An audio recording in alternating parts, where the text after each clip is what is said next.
Welcome to the Radical Lifestyle Podcast, brought to you by Generation to Generation, where you'll be inspired by the past, equipped for the present, and prepared for the future as we engage in conversations with people from around the world. If you've been inspired by the guests that we've had on the podcast, please like, subscribe, comment, hit notification bells, whatever you can do on the platforms that you're listening on, so that more people have the opportunity of hearing these and engaging in our community. Hello everyone, this is Andrew and Daphne. Our guest today is Shai Davidai. Now, Shai, for people that don't know who you are, could you just say a bit about where you're from and what you do? Hi, thank you for having me. Yes, I'm Shai Davidai. I am an assistant professor of management at Columbia University in New York City. Born and raised in Israel, lived in Israel until I was 27. My wife and I, who was my girlfriend at the time, we moved to the United States 14 years ago to pursue our higher education studies. And then we stuck around, had children here. And if people know me, most people don't, but if people know me, they probably know me because since October 7th, 2023, I've been leading the charge against anti-Semitism in US and North American colleges. Okay.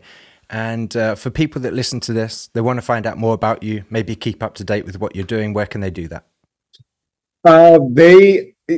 So it's interesting because I have never been a social media person. I've had accounts, but never really followed too deeply. But then in the past 10 months, I've been super active on social media. So you can find me on Twitter at Shai Davidai. That's SHAI Davidai.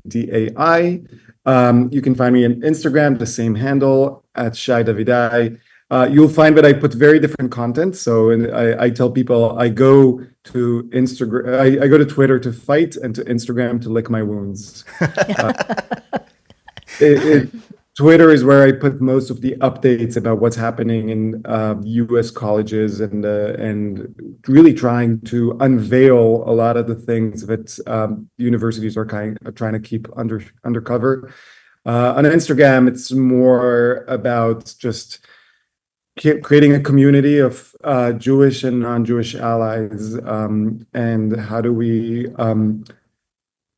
fight this together and become stronger together and accept our differences? And probably as we'll talk, we'll see that I might not be a typical Jewish person, but I love all differences in all people as long as we respect each other. That's cool. Yeah, and I will put those links in the description box, so for people listening, they're ready for you to go and check out.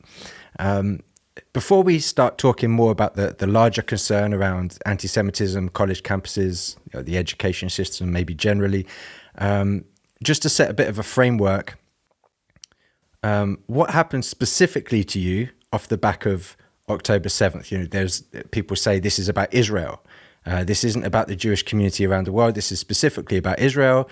And yet, I know for us, part of our story is when it happened, we wanted to go out there straight away, but realized if we went at that point, we would be taking up bomb shelter space from other people. And so we had to bide our time before we could actually go. But then it fast changed to Jewish people being attacked around the world. And so then we're starting to message Jewish people around the world, check on them, see how they're doing. Now for you, did you just wake up and go, right, I'm gonna go to fight? I know there was a certain situation. So. Very interesting that you asked this because most people, if they know me, and as I said, I'm still surprised when people know me because I'm not used to having tens of thousands of followers on social media. But most people, if they know me since October 7th. And when I tell them pre-October 7th, I was just a guy. I was just a dad. I was just a professor who, enjoys going on his regular life. I do my job. I go home and be with my kids. When they go to sleep, I spend some time with my wife and by myself. I had my political opinions, strong political opinions, but I was never a political person. I would go to protests to support other groups and initiatives that I believe in, but I would never lead a protest. I was just like a regular person, and I still am. What happened on October 7th was, in a way, unfolding event for me. So obviously, because I'm Israeli, born and raised in Israel, almost my entire family's in Israel. All of my friends are in Israel. October 7th really hit hard as an Israeli. Um, the first obvious concern was all the people that I love and care for, are they okay? And thankfully, they're all okay. But then the second immediately after was, how can I help Israel? How can I help Israelis? My brother volunteered for reserve duty. My best friend was in Kibbutz Be'eri. He's a doctor. He went to help evacuate bodies and then went into Gaza. And the first thing we did, my wife and I, was just volunteer, and we would get on WhatsApp messaging and with soldiers on the ground, asking them, what materials do you need? Not weapons, but helmets and ceramic vests and boots, things to keep them safe. And we contacted people here in the United States and helping that get there. And I thought that's where the story would end, because the focus should not be and is not me. Then on October 12th, so a mere 5 days after the massacre, I, as a professor at Columbia, I saw the first anti-Israel, anti-Jewish, anti-American protest on campus, and I was shocked. And I came into this protest believing that I would see something that is only against Israel, and I am coming there to represent Israel. I came out of that protest with the things I've seen, with the chants I heard, with the hate that I observed in people's eyes, is coming out realizing this isn't about just Israel, this is about the Jews everywhere. And it was a little bit prescient of me because, lo and behold, 10 months later, we have synagogues being attacked. We have Jewish students, regardless of their Israel relationship or non-existent one, being attacked. So I started speaking up against anti-Semitism and fighting anti-Semitism. And then a third unfolding happened when it wasn't my identity as an Israeli or as a Jewish person, but as a professor, that I started noticing that what's happening in US universities and UK and Canada, but then also in the streets, that the truth was being distorted, that people didn't care about the truth. And regardless of whether you're Jewish or non-Jewish, the truth matters. It should matter. It always matters. And as a professor, someone who's dedicated his life to the search for the truth, that really bothered me. So I've been since October 7th, I've been fighting as an Israeli, as a Jew, and as a professor. Before October 7th, had you seen much anti-Semitism raising its head on your specific campus, but I mean, hearing about it more generally, or was it not such a big issue? That's the answer to that question is complicated because obviously anti-Semitism was there. The things we're seeing all around the world with tens of thousands of people all of a sudden chanting hatred and celebrating murder and torture and kidnapping, and tearing down hostage posters, that doesn't come out of nowhere. I always say, no one wakes up one morning with hate in their heart. It's a process that you have to cultivate hate. So the anti-Semitism was there. At the same time, I didn't see it, mostly because I did not want to see it. And whenever it did happen, there was always people, including myself, that were downplaying it. So famously in the United States, in 2018, there was a shooting at a synagogue, the Tree of Life synagogue in Pittsburgh. And when that happened, some people were saying this is anti-Semitism, which it was, but then many people were saying, no, it's just gun violence. It's just one person who's crazy. When they had the Charlottesville, Jews will not replace us, it was oh, that's just the extreme right. And then there was Dave Chappelle and Kanye West saying horrible things about the Jews and how Hitler was right. And people are saying, no, they were just crazy and they're just famous people. In the UK, you had Corbyn historically, like siding with Hamas, siding with the terrorists, having very questionable anti-Semitic remarks, and people said, no, it's just politics. And every time there was another excuse for why it's not really anti-Semitism. But when you zoom out, and I think October 7th forced me and many others to zoom out, and you see the bigger picture, you see them not as isolated incidents, but as something that connects all of them. And it's anti-Semitism. And I always tell people there's nothing unique about hating Jews, because you have that for every type of hatred. In the 1970s, when women started speaking up and saying we deserve not just voting rights, but equal standing in society. At first, people said, no, it's just here. It's just this one thing, just at work or just at the media. And then when you zoomed out, you saw, no, this is a bigger issue. So for me, it was an awakening of sorts. There was a quote, I've forgotten who it's by, and it said... I think it was Douglas Murray. Douglas Murray, that's it. He said, in every generation, there is a day when a flare goes up and you can see where everyone is standing. October the 7th was the day that flare went up. And I thought that is so true, so true. October the 7th showed where everybody was at.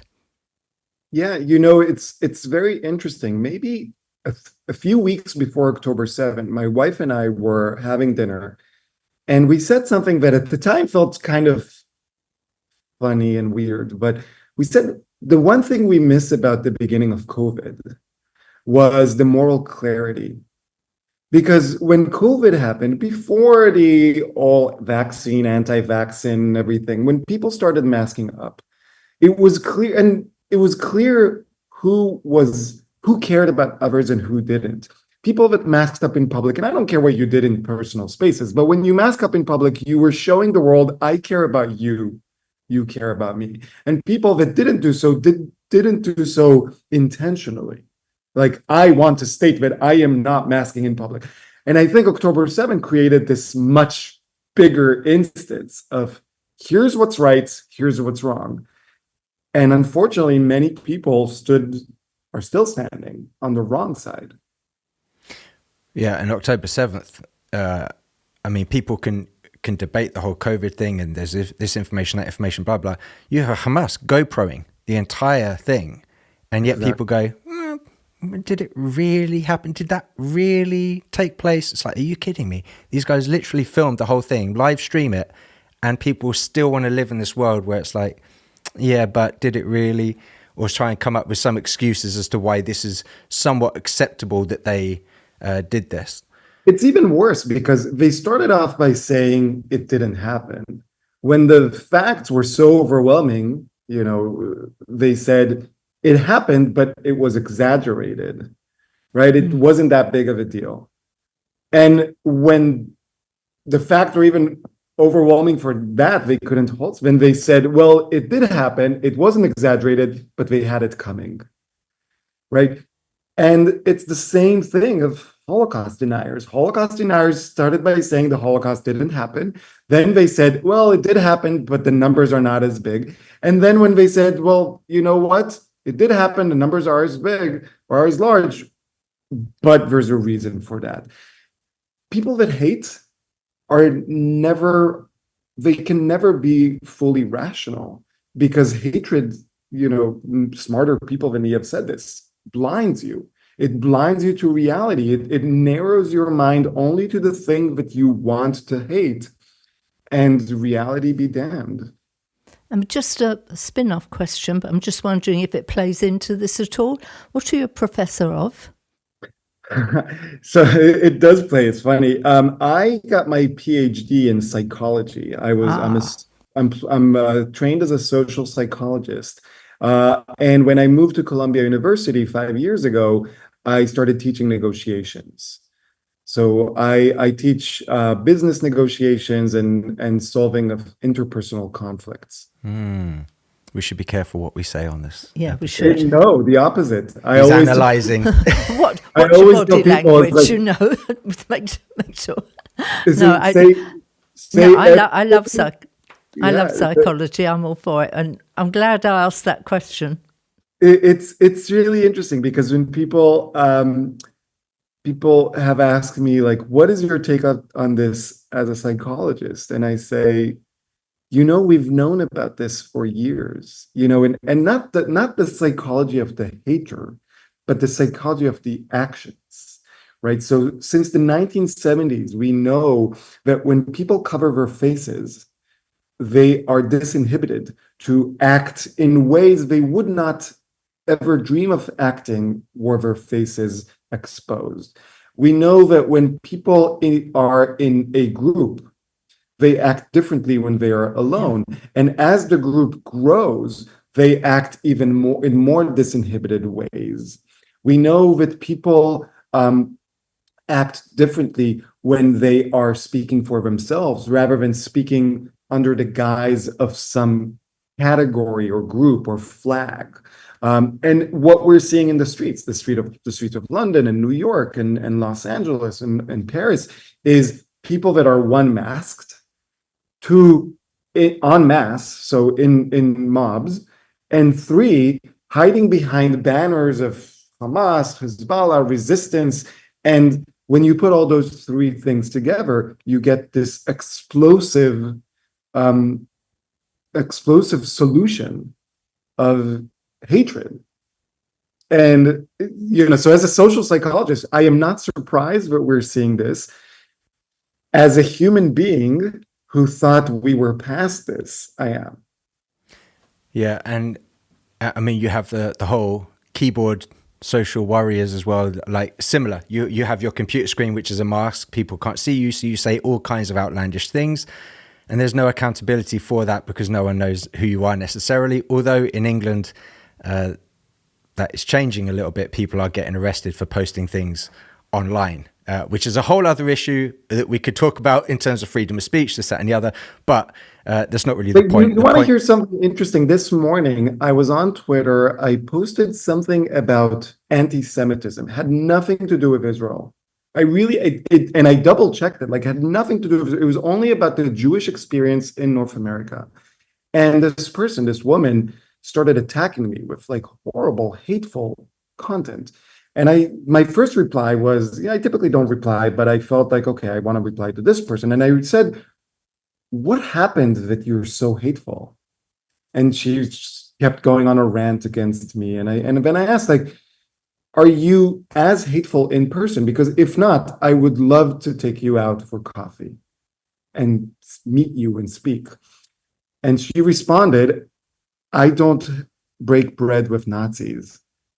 So I said, I don't break bread with Nazis either. So we're good. Can we meet? It's some common ground there. Yeah, people are so hateful and I feel so free to express their hatred, and I can't help but ask myself, where is this coming from? When I walk in the streets one-on-one, people are extremely gracious, and if not gracious, then at least polite. But when you throw people behind a cause and anonymously, you get this horrible behaviors. As a family, we, and I say reacted, and I'm pleased for that word, really. Well, when October the 7th happened, we were like, okay, we're standing here, we're going for this. And when we saw people being attacked for being Jewish and afraid to go out, I've got it on now, we put on our Stars of David, we put on the hostage tag. And I was talking to a bunch of Jewish teenagers. In Jerusalem. In Jerusalem. And the rabbis actually let me loose in front of them, which was very brave. And I just said to them, ask me anything you like. Look, I'm a Christian. You may never have met one. You may have met one, but I'll leave you free. Ask me absolutely anything you want to ask. It was a brilliant time. One of the things they asked me was why I was wearing a Star of David, which I thought was really interesting. I said to the rabbi, what did they ask me that for? He said, well, they'd have expected you to wear a cross. I said, well, I don't wear those anyway. But I said to them, look, you're all afraid. I think you're afraid of wearing your kippahs, afraid of wearing out. You see people afraid. And I said to them, don't wear them. I got mine on. I'll wear it for you. Let them try coming for me. Come for me. Which made them all laugh.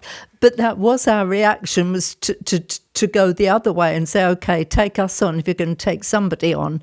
But I'm not saying that to praise us, but that was, I think you either go one way or the other, probably.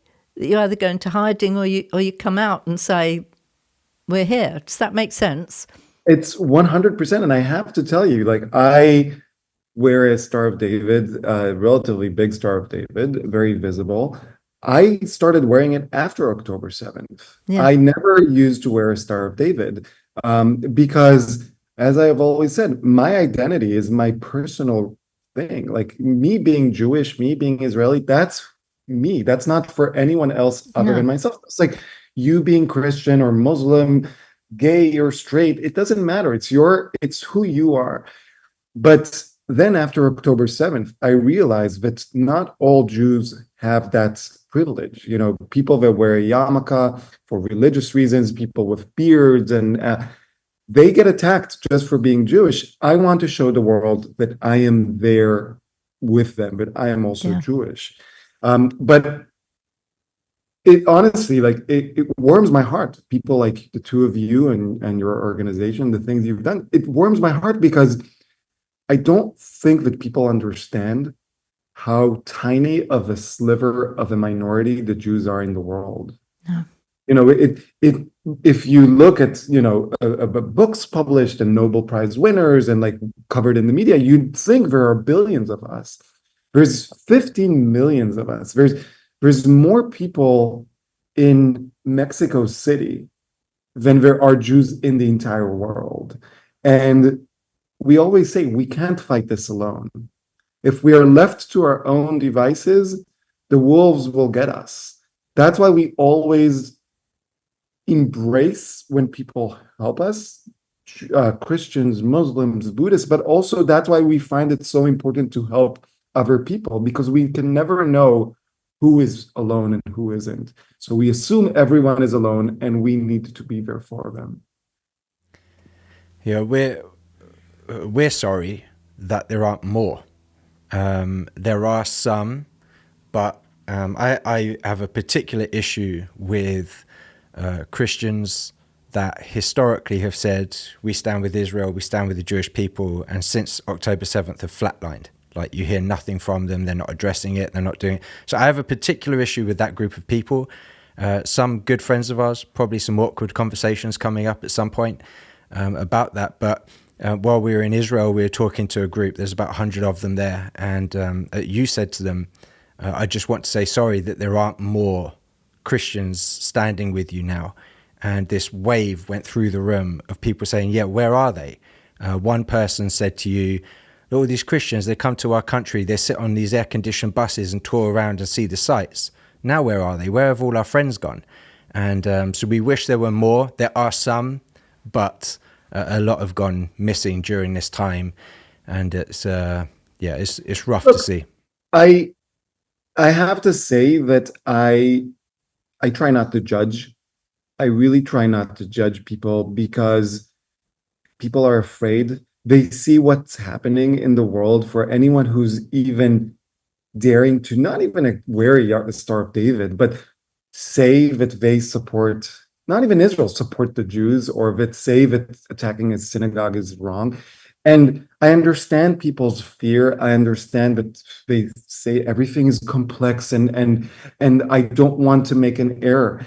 I understand. I don't judge people. I am thankful for the people that are standing with us, and I see the numbers growing. When I go to rallies, I see more and more Christians. I see some Muslims showing up, people that are, because most people in their hearts are decent, good people.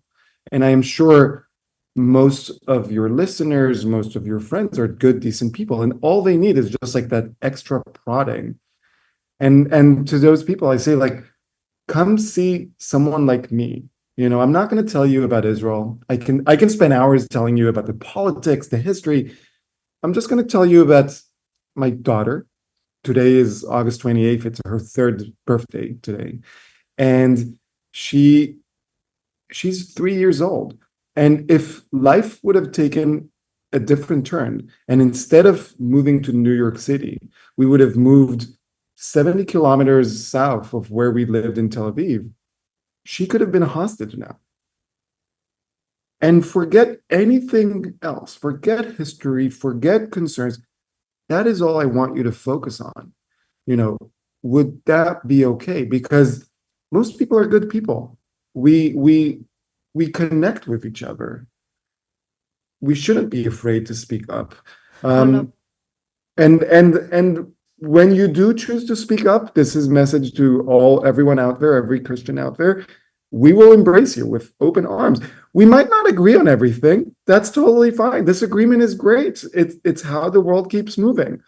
But we agree on humanity. I would say that's where the psychology in you comes out, and it doesn't come out in me. I've had people saying, well, you've got to understand this about people, and you've got to understand that. And I say, you're talking to the wrong person here. I have stood in Jerusalem, and we have been the only Christian group in the land. That is wrong. And so I embrace your psychology, and you can embrace... You be good cop, we'll be bad cop. We'll be bad cops, because... Look, the world needs all different types of people. and look, there are days when I get very, very mad, but mostly it's specific individuals who I know have spoken up about other stuff, who I know have put themselves out there, who I know they can't hide behind the excuse of, I don't want to get political or whatever it is. Those people that I know, and I work with them, they have an office next door to mine. Those people I don't give a free pass to, because I know they can do better. Yeah. Well, I know we need to move on, but I just think it is wrong, in my opinion, to think that the Jewish people can stand up for themselves, go to marches. We need to be a voice speaking, not on your behalf, but at least with you. And we are just grateful for the number of times, and we're invited by Jewish organisations to come and be with them in this, because it's not a time for you to be alone. And I think there's another thing to consider. We have to remember that what differentiates Hamas and Hezbollah and ISIS and Iran from other kinds of terrorist groups, these are religious terrorist groups with a religious doctrine, a very extremist religious doctrine. And there's a saying in the Middle East of, first they come for the Saturday crowd, then they come for the Sunday crowd. Meaning, first they attack the Jews, but then they attack the Christians. If you look at the percentages of Christians over the years in Gaza, in the West Bank, in Syria, in Lebanon, you see them dropping substantially, because this isn't just a geopolitical fight about some sort of land. It's an idea. Now, most Muslims in the world, there's 1.5 billion Muslims. Most Muslims in the world do not agree with this idea, but it's the extremists, the radicals in a very tiny faction, but very violent and very vocal, that is pushing this idea. And I tell people, like, if you don't stand up now, when they come for the Jews, you'll have to stand up later when they come for the Christians. And they have already over Europe with ISIS. The question is, will it be too late? Yeah. And, hopefully there will be some Jewish people around to stand up for us when it comes to us. But I'll be there. I can promise you, me, my wife, and my children will be there. Well, we'll be okay then. Thank you. Yeah. We talked about the mask and being able to hide behind something. And with freedom of speech, there's a line which is drawn at calls to violence. At that point, freedom of speech is out the window. You can't call for violence in your speech. Yeah, all across the US, college campuses, there's calls to violence all over the place with regards to the Jewish people and Israel. And I know you've been at some rallies recently, and I think was there one college or university that said you are no longer allowed to wear masks if you're at these protests, and there was another one looking at doing it. Can you talk a bit about that and what's going on? Yeah, so I'll say first something about the free speech, and I think here is because I'm not American. I moved here as an adult. I'm learning a lot. I'm still learning a lot about the culture. The limits of free speech in the United States are almost non-existent. You can actually call for violence. You can call for violence as long as you don't say a specific person at a specific time. And I can tell you this because I went to the New York Police Department, showing them some things that have been said about me and against me online, specific calls for violence against me, but they didn't say when and how they will do it. And the police said, we cannot do anything about that. That's their freedom. So freedom of speech is a problematic issue, and I'll put that aside. In terms of the masks, there was one place in the United States, Nassau County in Long Island, that passed a law saying that you cannot mask your face in public if not for religious or medical reasons. Understanding that some people need, they have autoimmune diseases, they need a mask, but you can't. And this has nothing to do with Jews. Like, you just cannot do that because that is not how we live as a society. And in fact, it got passed 3 weeks ago, got signed into a bill. 2 days ago, there was an arrest in that specific county.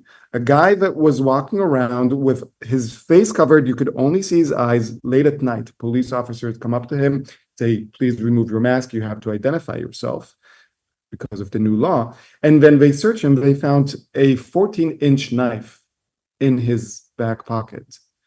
This wasn't a guy who was going to attack Jews. He was going to attack someone else. But the streets are already safer due to this law.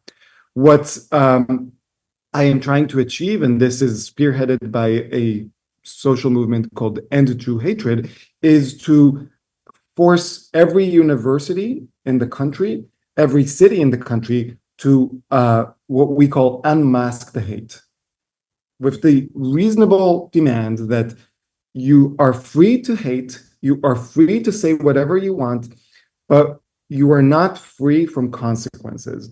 We have the right to see who is the hater, who is spewing the hatred, and we have the right to then address that in any way possible. If you hide your face, then we can't do that. And look, all three of us, we're doing a podcast now, and none of us are hiding our faces because we have nothing to be ashamed of. I've hidden half of mine. But well, you have. I was going to say what a majestic beard you have, but I was holding myself, and I could never grow such a beautiful beard. But people who hide their faces do so because they are either ashamed of what they are saying, or they are afraid of the consequences, meaning they know that what they are saying and doing is wrong. I never hide my face in public. KKK hides their face. ISIS hides their face, Hamas and Hezbollah, and Columbia students, apparently. But there's no need to hide your face if you're a good person. How do you see this playing out then with some of the universities? Do you see this turning now? The universities realize, well, okay, we've let this get way too out of control here, and we need to pull this back. How hopeful are you that at some point this will turn around and the people that have been so active in all of this will be kind of flushed out, if you like? I am hopeful because I choose to remain hopeful. When I wake up in the morning before the energy kicks in, I am very pessimistic. And then I force myself every morning to say, no, you have to stay hopeful, because if I don't stay hopeful, I'll just stay in bed. And that's not a possibility. I do think we will see a shift. Unfortunately, I think things will get much worse before we see a shift. I think these universities still don't understand the gravity of the issue, the problem that they are facing, I think they will react, but they will react too late. Meaning, unfortunately, when there will be actual casualties. Now, we've had students physically attacked at Columbia, there were students physically attacked at UCLA, there were students physically attacked at Yale and at Harvard. But I think we are going to see much worse. And then there will be awakening among the university administrators. So how At is, Sorry, I how would is- just say at the same time, we have Yeah. to remember we're right now at an election year in the United States. Elections in the US are like a soccer match in a football match in the UK. You know, everyone just cares about their team and nothing else matters. You know, you can have a beer with the other side before or after, but during the match, you hate the other side. And so I never know what will happen in this election year. so how has this impacted you as a professor in the university?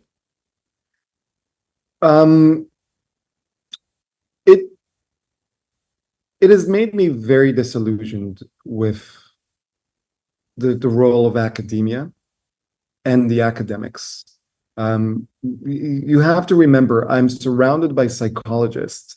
These are people that go into class and teach their students about the psychology of right and wrong, about the psychology of leadership, about the psychology of speaking up and not being a bystander. And seeing these people who are very revered professors who write books, make hundreds of thousands of dollars off of those books, not doing what they preach has really broken something inside of me.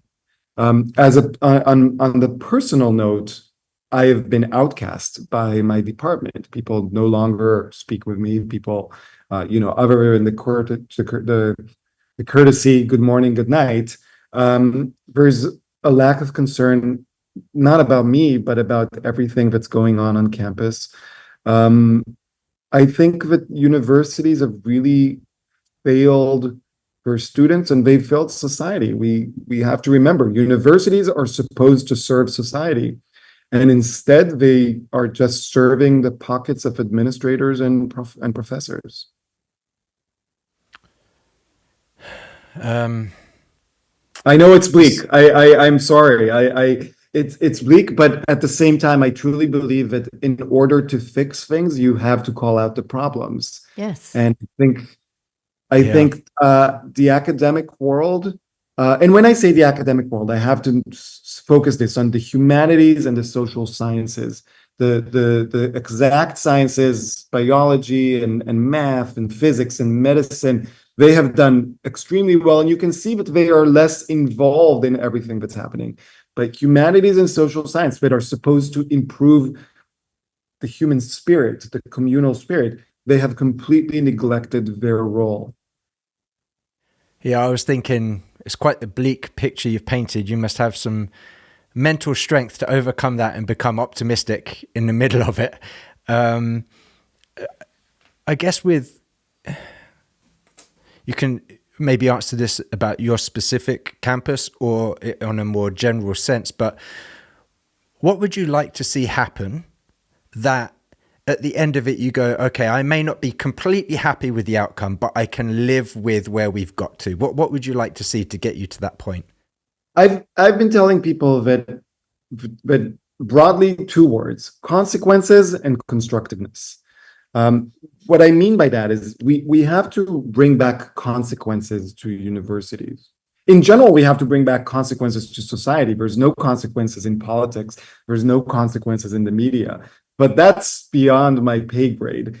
At universities, we need to bring consequences, meaning there are bad actors, both students and professors, who for 10 months have been engaging in not just anti-Semitism, but actual support of terrorism. They need to be sanctioned, expelled, face the consequences. Remove the cancerous cells. And once we do that, we start being constructive, because you can't tell a patient, go start exercising while they still have the cancerous cells. So you remove the cancerous cells and then you say, now let's build together. What that means specifically at colleges in the United States is we still refuse to adopt a definition of anti-Semitism. There's a definition of anti-Semitism, the IHRA definition, that was adopted by most Western countries in a UN resolution. It's adopted by the UK, by Canada, by the United States, and yet universities are refusing to adopt it. And I think that's the first, because you adopt it and then you say, okay, now we can build on this. We can say, here are the limits of conversation. And they are not narrow, they are broad limits. And now within those limits, now we know the limits, we can start building. For example, we can create a coalition of Jews, Muslims, Christians, Israelis, Palestinians, people that really care about the people of Palestine. They don't care about Hamas and Hezbollah, but they care about the people of Palestine and want to work together to create a coexistence such that both Israelis and Palestinians have the right to live and live respectfully. Because right now, what you see is I am out there on the streets calling for coexistence, and when students and faculty at Columbia and other universities are not calling for coexistence, they are calling against my existence. And that is unacceptable. I just got one question about these protests on the college campuses. Seems a very weird phenomena, came across in the media. Seemed like numerous colleges all had green tents. Yes. Now, don't tell me there's the Green Tent Brigade, but that I thought, something more going on here than meets the eye. Or maybe it's blatantly obvious. I mean, it clearly shows that this is not grassroots. This is not spontaneous. Yeah. This is a well-funded and well-organized machine.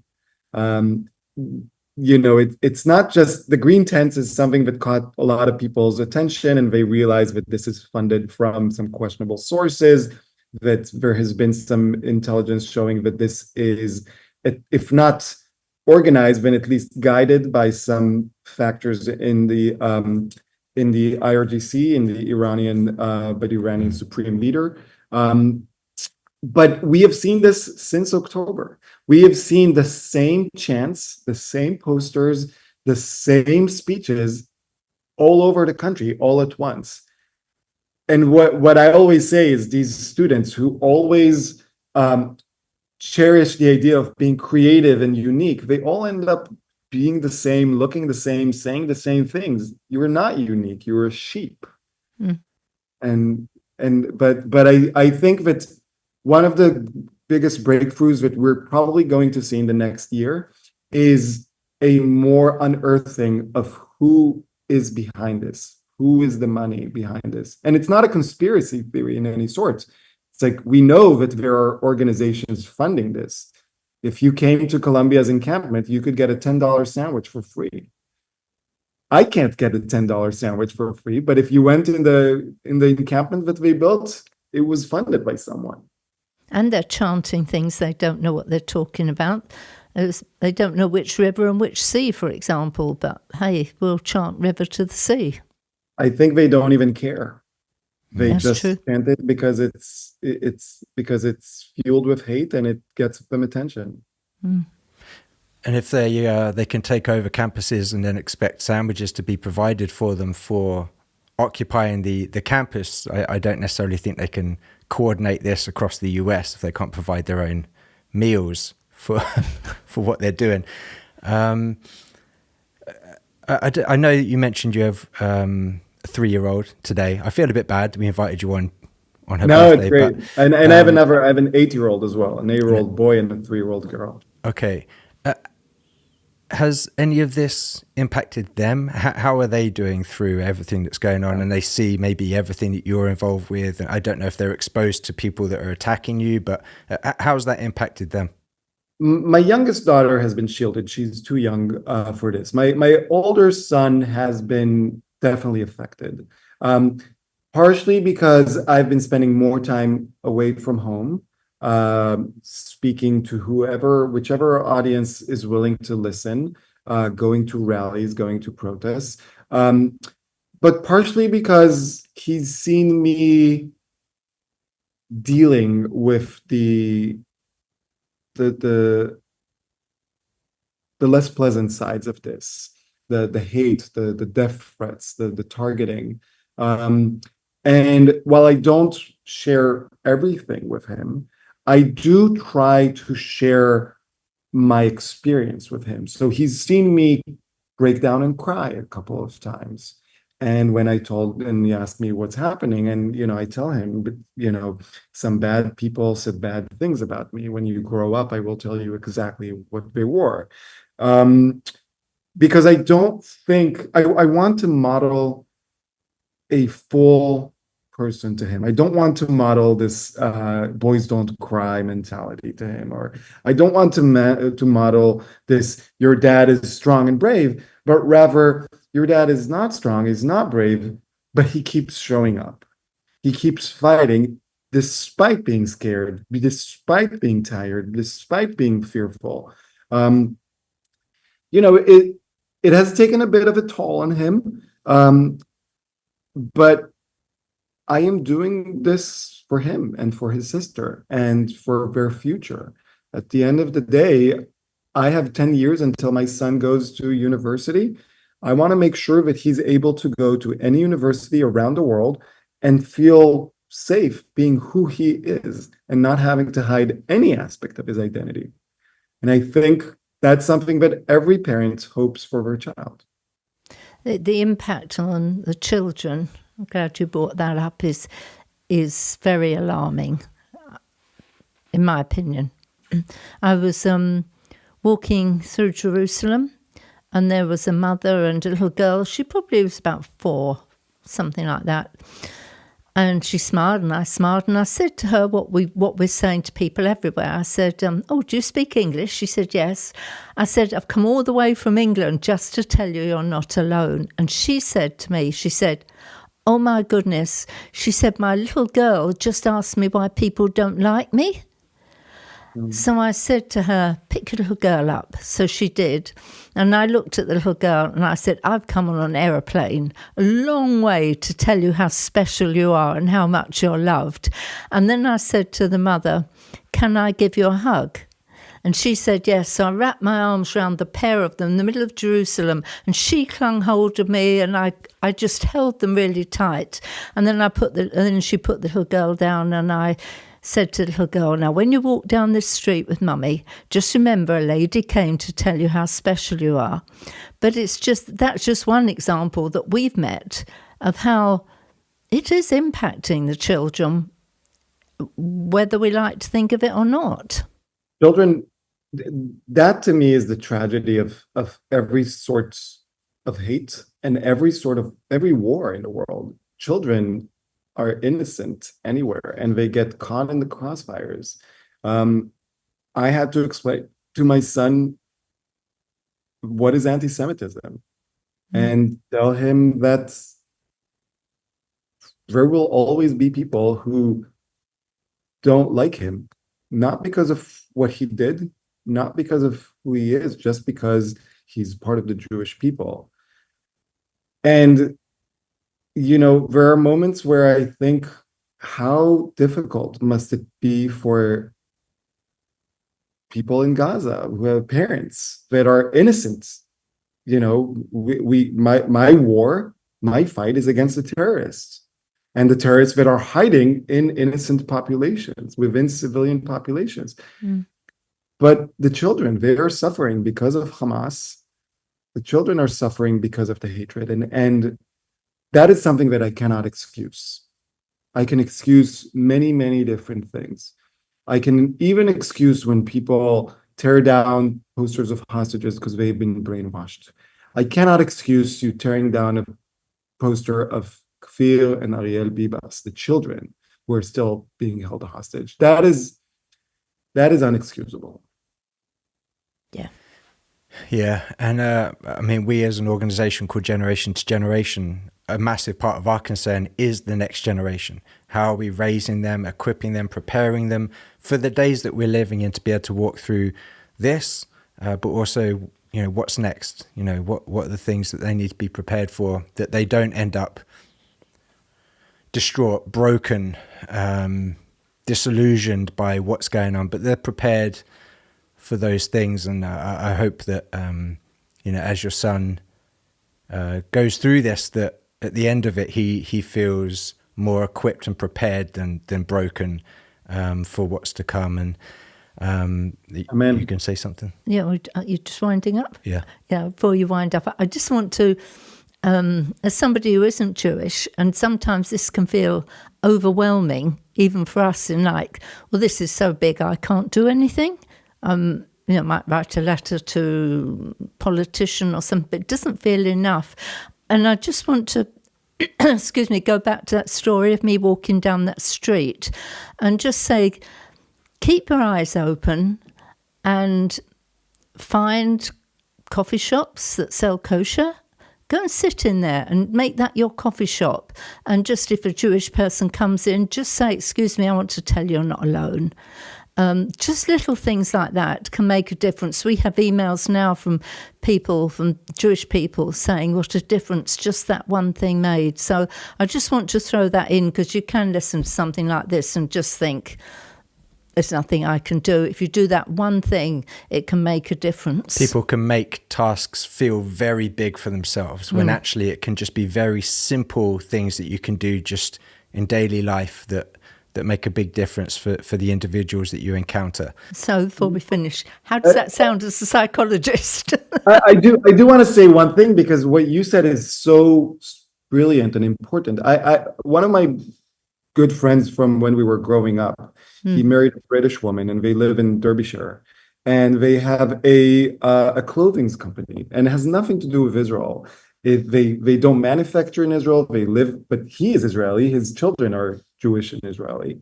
But after October 7th, people started targeting them online and saying, don't buy from that. So look for, so they're called Third Rock. They do yoga, clothes wear, and athleisure, but search for those businesses that are struggling.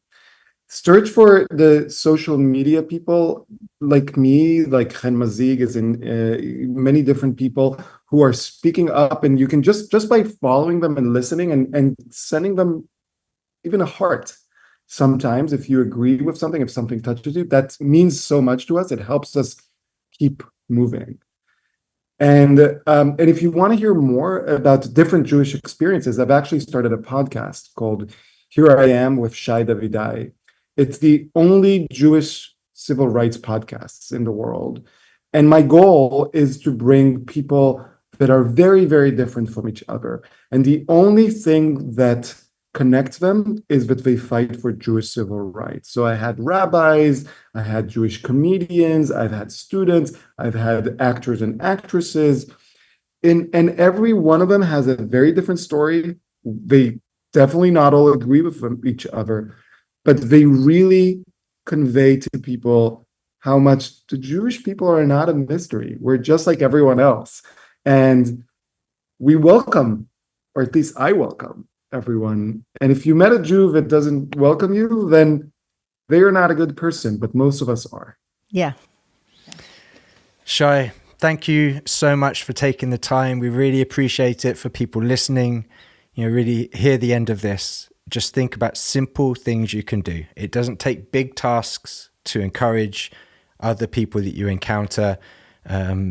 Just look at those simple things you can do. Small steps make a big difference. Especially you might think it's too small. It doesn't. What difference is it going to take? But that heart can be like a drop of water in the desert for the person that you're doing it to. So take those steps. Even if you think it's minor, it could be a big deal for someone else. Shai, thank you so much for taking the time. We really appreciate it. Yeah, thank you, Shai. Thank you so much for having me, and thank you for all you're doing. Thank you for listening to this episode. Remember, if it inspired you, share it with others so we can see more people engaged in this community.